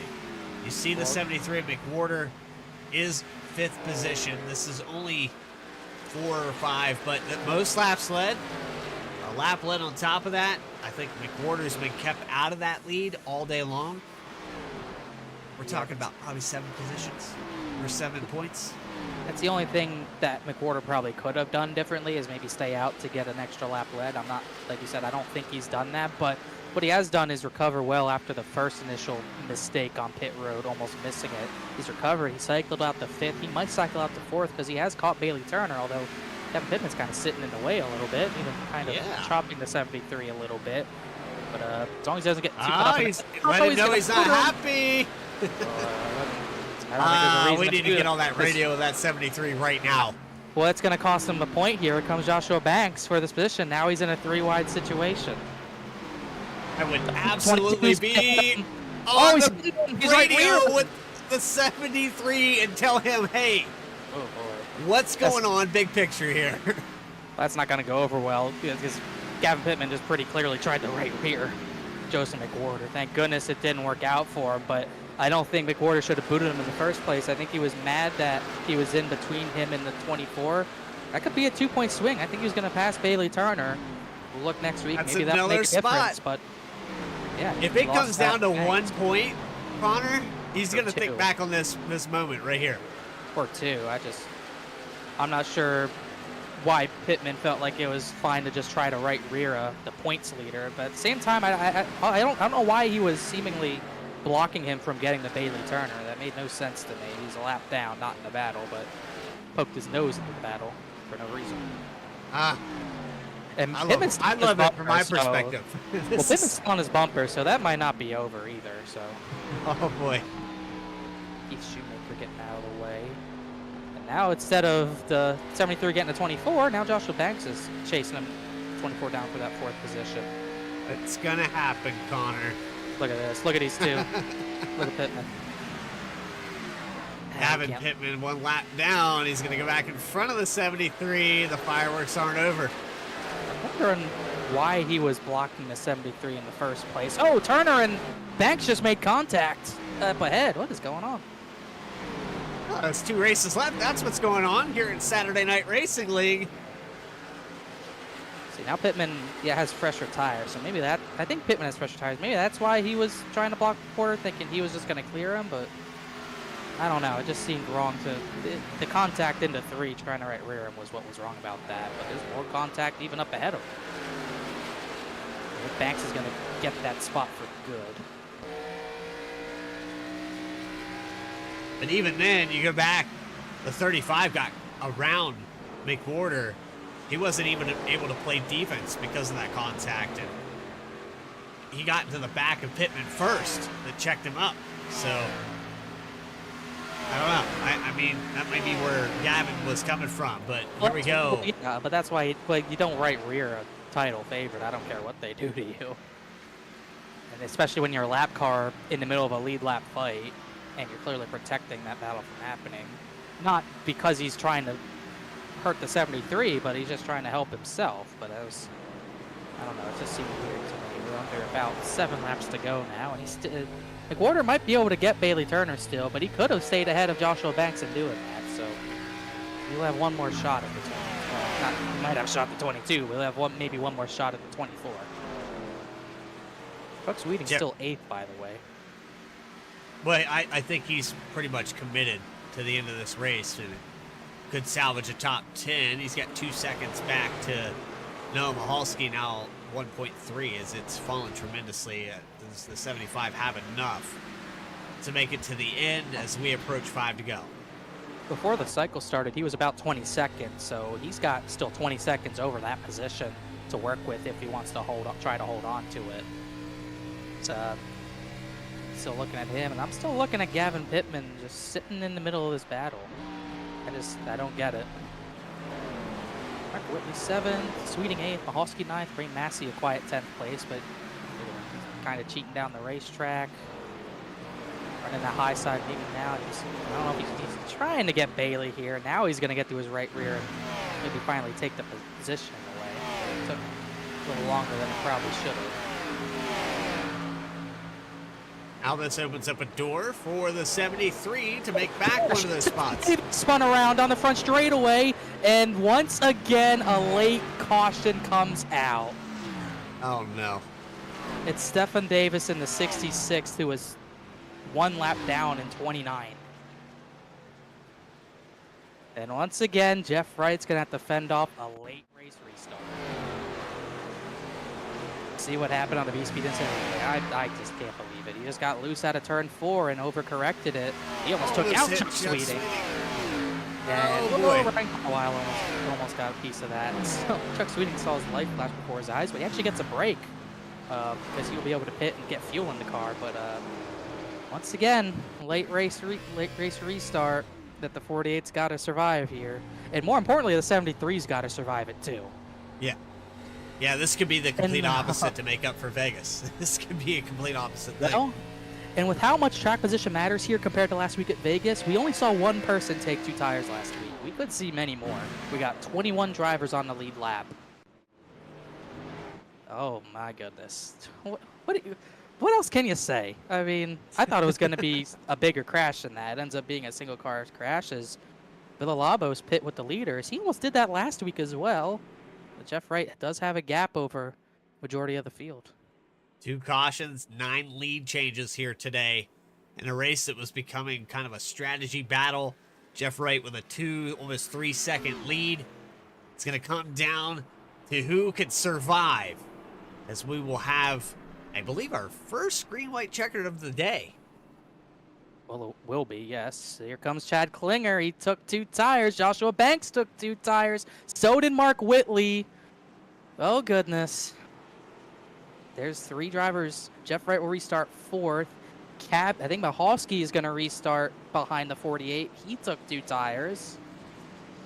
Oh, boy, this is wild. Once again. Like you said, this will be a green-white checkered. I've done lost my voice. You got it from here, right? I'm sure I could try. You know, Villalobos almost did that last week where he almost pit with the leaders. This time he actually did pit with the leaders. It gave Cabot a black flag, but I don't think it cost him at all. But it's really weird how Villalobos did the same mistake 2 weeks in a row. Trying to see if anyone stayed out. Doesn't look like it. Just some drivers trying to get their wave around. But we do have 3 drivers on 2 tires, and one of them being Joshua Banks, which is not surprising. Maybe trying to get a big break to get back into a title fight. Chad Klinger, this one is not surprising because you know what? He's on new tires, so this is really not bad for him at all. He only has maybe like 10 laps on the right side. So, yeah, actually, you know what? I just looked. He did not. I think he missed his stall actually, so he's not on 2 tires even. But the tires are not worn, so this might be all right for him still.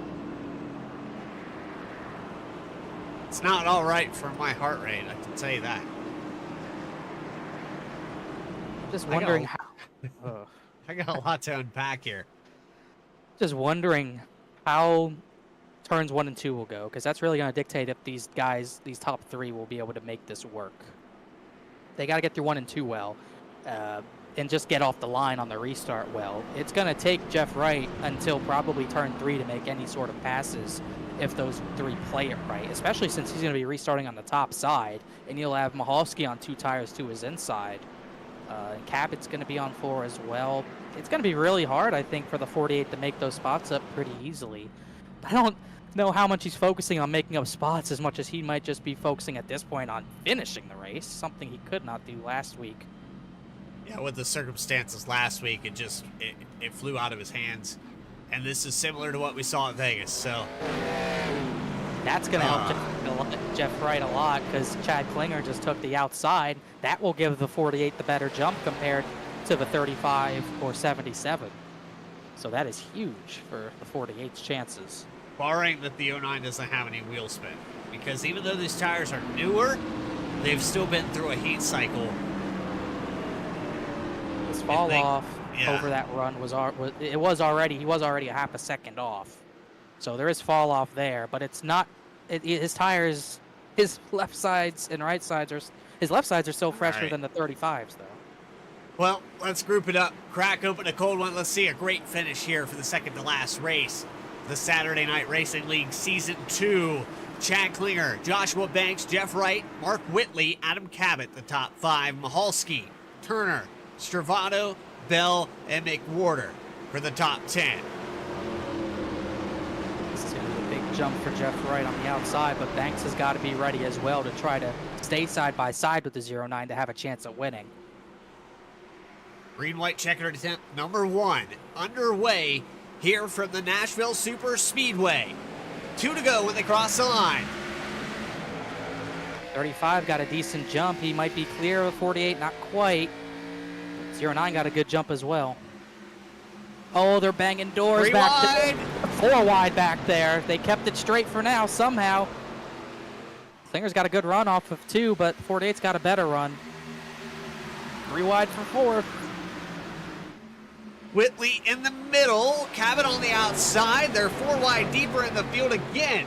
Oh, Jeff Wright's loose. They're side by side for second. They're going to make it to the white this time. White flag is out. Chad Klinger has one more time to get around this racetrack. Jeff Wright did not have a good run in the turn number 1. He's going to get driven up the track by Banks.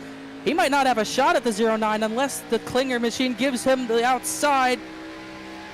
Where does he block? He blocked the outside. Here comes Banks. He's going to send it to the inside. They're 3 wide for the race lead. He just drove him up the racetrack. Here comes Joshua Banks 4 at a wide. 4. They're going to Joshua Banks is going to win it. Unbelievable. And they crash across the line. And Jeff Wright finishes 4th, only making up 3 spots over Joseph McWhorter for the points lead. And just like that, 2 weeks in a row, Jeff Wright has a dominant performance. Late race caution, and we have an entirely different outcome. He just lost out on maybe 6 points because of that. And I don't know if the 09 was very happy with the 35 of Banks there, but what a job by Joshua Banks. That's kind of his style, getting physical, getting aggressive. He leads 3 laps, but that's all he needed. And it probably won't put him back in the title fight, but it's a big boost.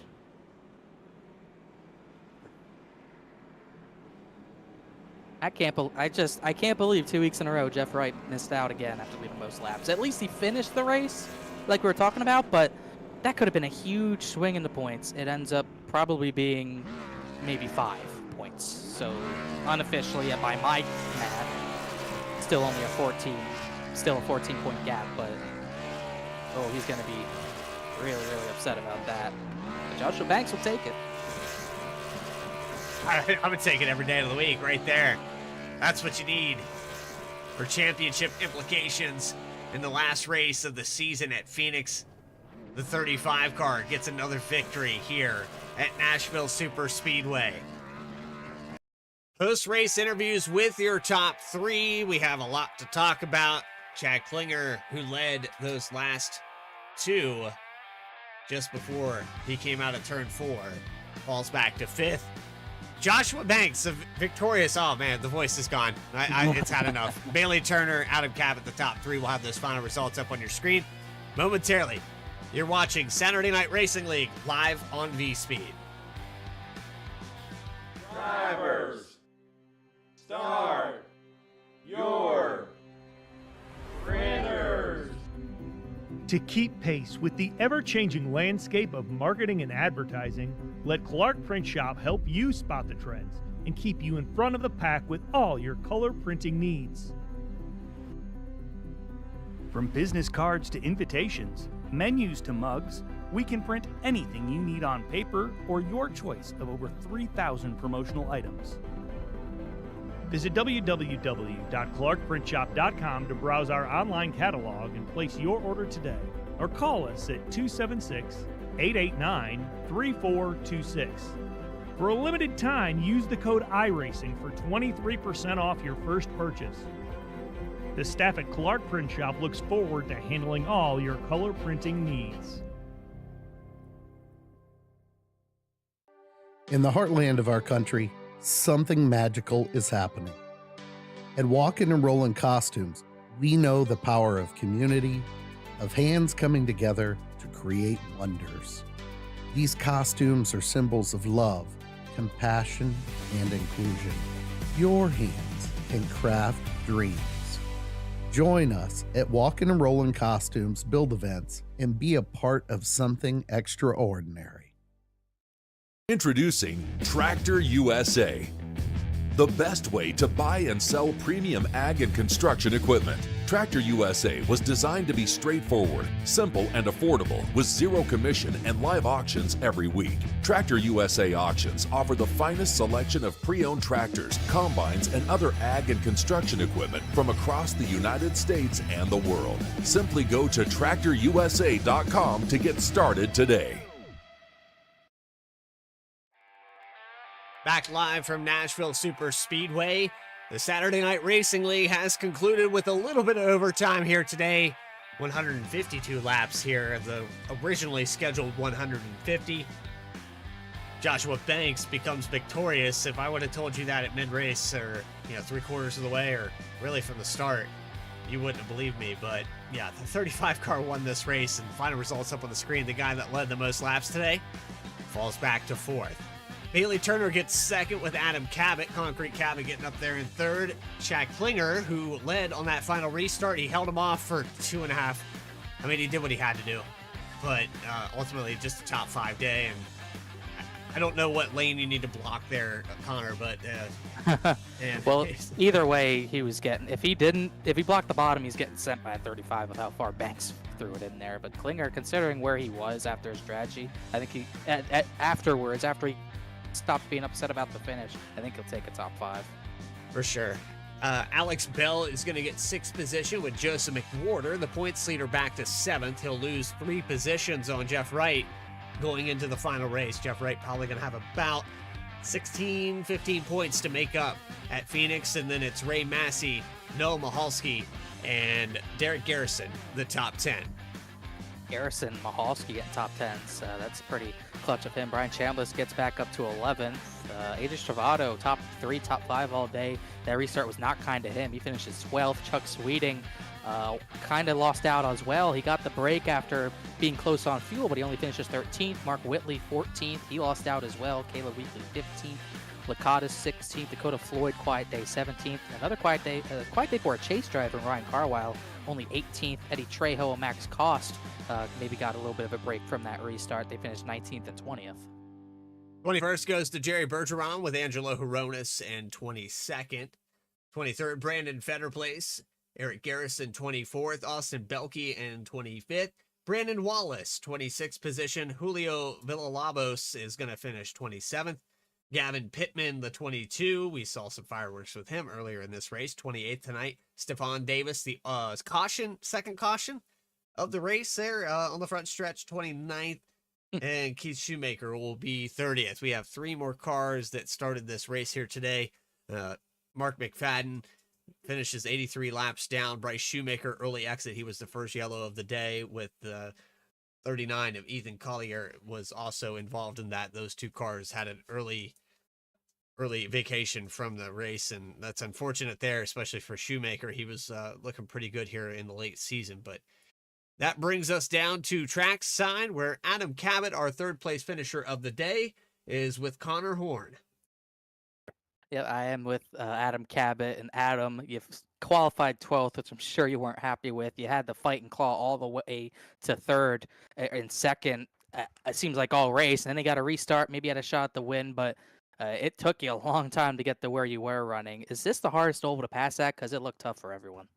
Certainly was tough for me. I mean, I felt like I was just really slow the first half of the race, and dirty air was bad, which is just a pretty awful combination. So I was pretty much stuck where I was, and then I noticed that at the very I thought I was using my stuff up too much, but then at the very end of the runs, before we were going to come in and pit, it seemed like that's when all of a sudden my car would come to life. So about halfway in the race is when I kind of figured out what I needed to do as a driver, and then I got up to Bailey before my last pit stop and immediately just got stuck in his dirty air.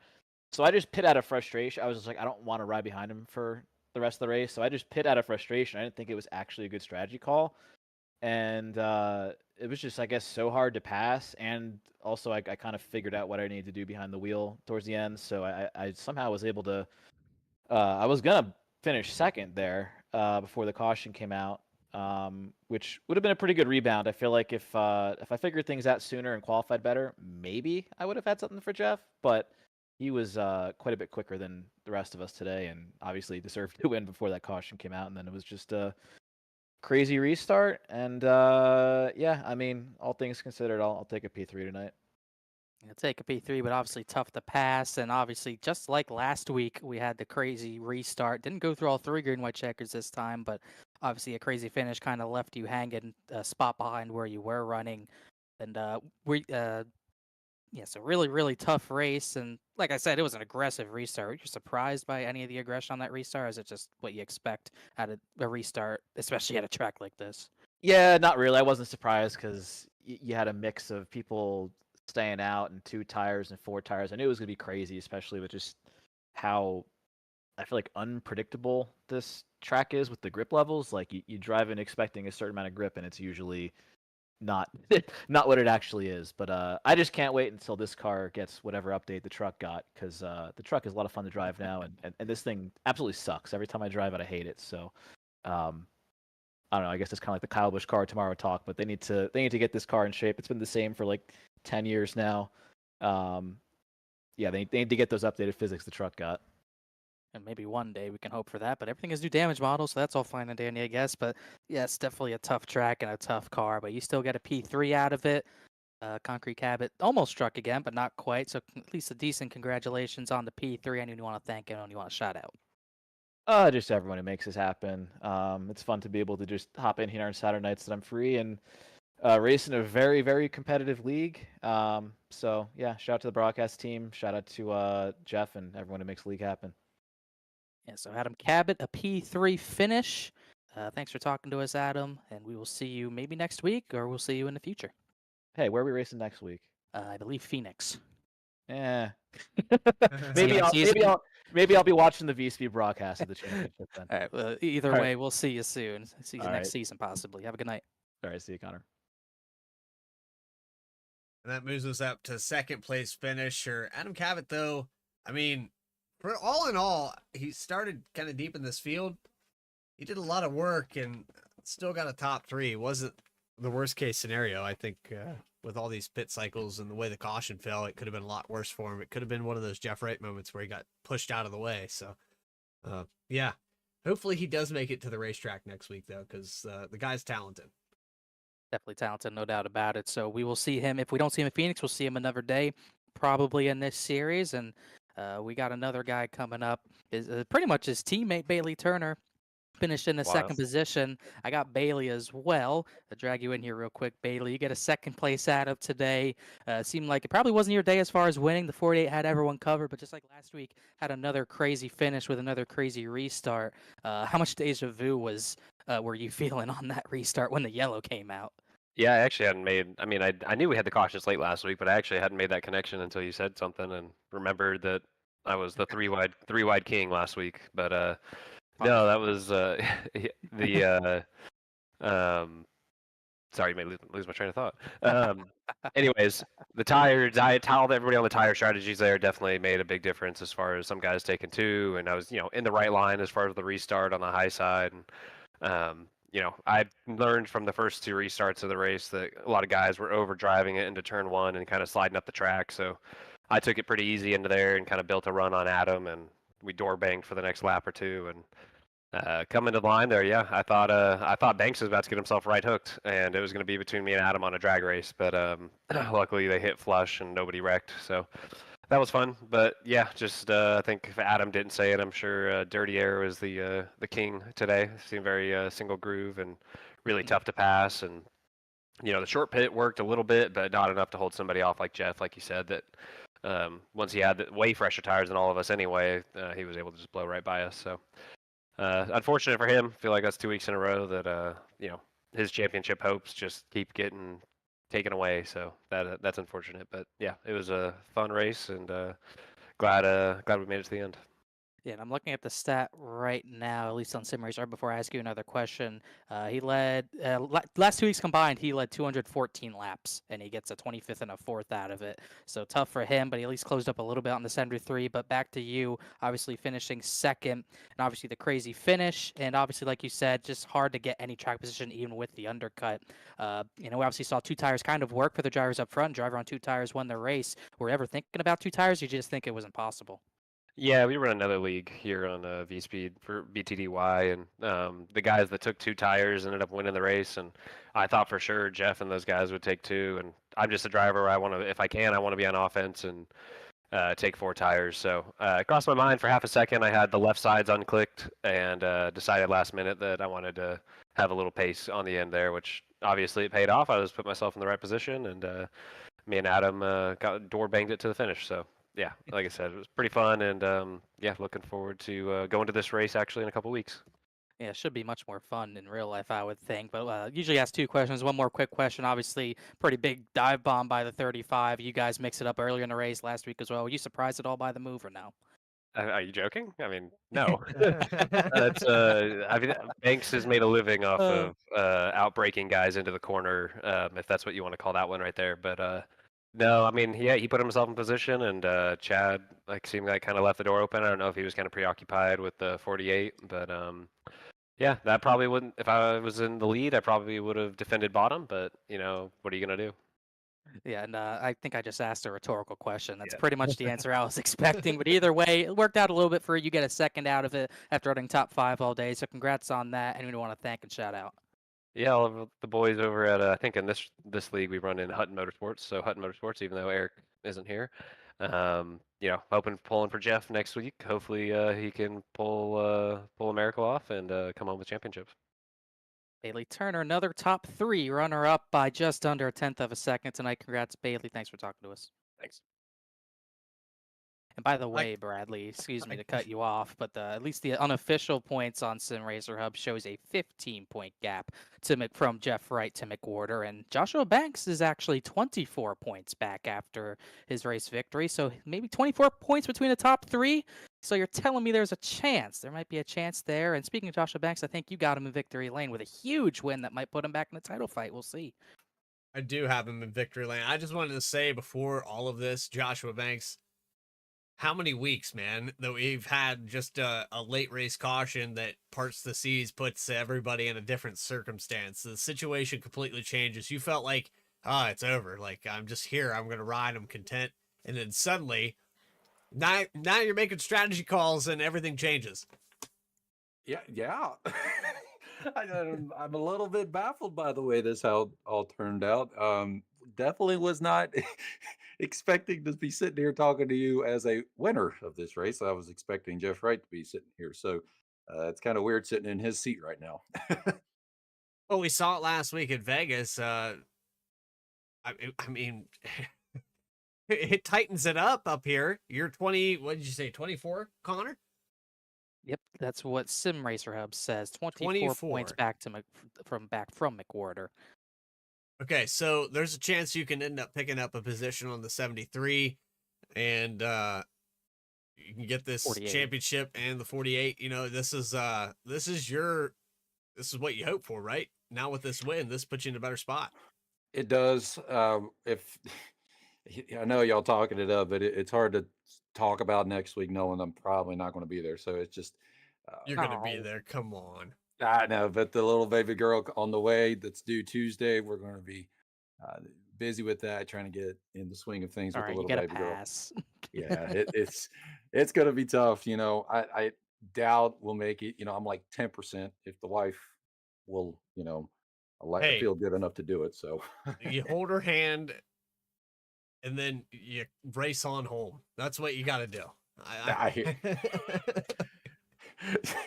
I hear you, man. I hear you. But we're trying to be good. Obviously, we want to help it be with the baby. Yeah, family's more important for sure. It is. The championship's great, or at least racing for one's great. But there's always more seasons, and there's only one time you're spending with your daughter, especially when they're new like this. So day one, yeah. So sure.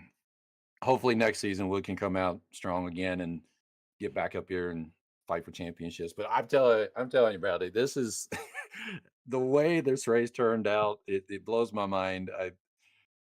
The way this track races is tough. You want to be the leader. You want to be in clean air. It's one groove racing, pretty much. You can run different lines, but it just doesn't.